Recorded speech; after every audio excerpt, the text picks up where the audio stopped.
do you really believe that people who go out and carry out suicide bombings, it is faith, religion is to blame, not geopolitics, not the world, not their lives, not what's going on around us, it's religion, plain and simple?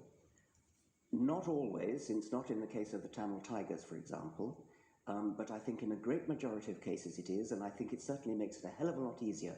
The evidence is plain that in many Islamic suicide bombers, you talk to them, those who fail, you talk to them afterwards, they've got paradise on the brain. They're desperate to go to a martyr's heaven, and that's what they think about. Professor Robert Pape of the University of Chicago studied every known case of suicide terrorism, 315 cases, and he came to the conclusion that there's, quote, little connection between suicide terrorism and Islamic fundamentalism or any of the world's religions. The taproot of suicide terrorism, he says, is nationalism. It's about land, it's about power, it's about politics. It's not about faith. Faith is just a cover. What do you know that he doesn't know?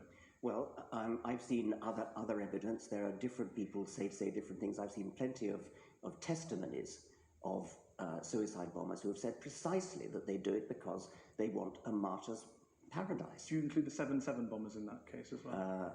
Yes, I believe so. Have you watched their suicide videos?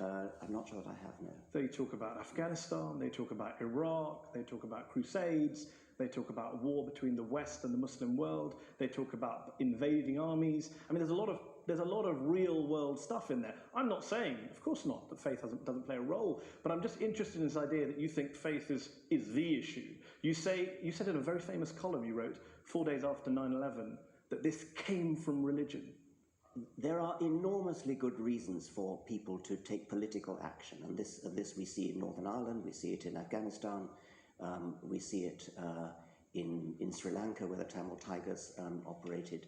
So yes, there are political reasons, but the promise of a martyr's heaven, which is, you cannot deny that this is part of Islamic doctrine. Martyrs go straight to paradise.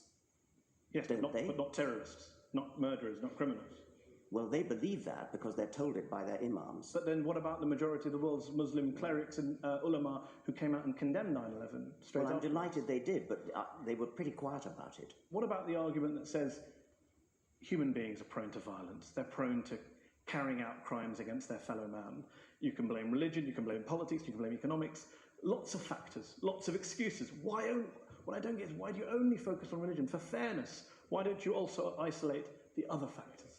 There are lots of other factors, and I'm quite happy to say that, yes. There are lots of, if you look at the wars of history, some of them have been about religion, plenty of them have not been about religion. I never said religion is the sole cause of wars and violence.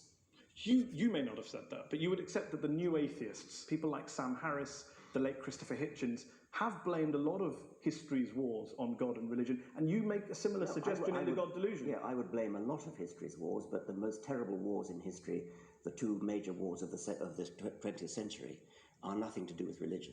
You accept that point? Yeah, of course. And the Cold War and Vietnam? Yes, I would, of course, yes.